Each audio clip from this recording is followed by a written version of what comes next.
আত্মসম্মান আর অহংকার এক জিনিস নয়।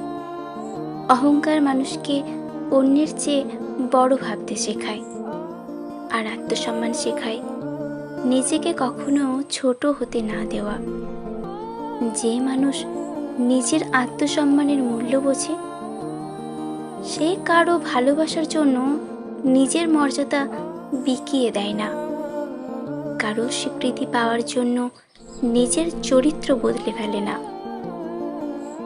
কারণ পৃথিবীর সব সম্পর্ক টিকিয়ে রাখার চেয়ে নিজের কাছে সম্মানিত হয়ে বেঁচে থাকা অনেক বেশি জরুরি। যে মানুষ নিজেকে সম্মান করতে শেখে, পৃথিবীও একদিন তাকে সম্মান করতে শেখে। আজ একটু নিজেকে প্রশ্ন করুন, আমি কি মানুষকে খুশি রাখতে গিয়ে নিজের আত্মসম্মানকে ধীরে ধীরে হারিয়ে ফেলছি?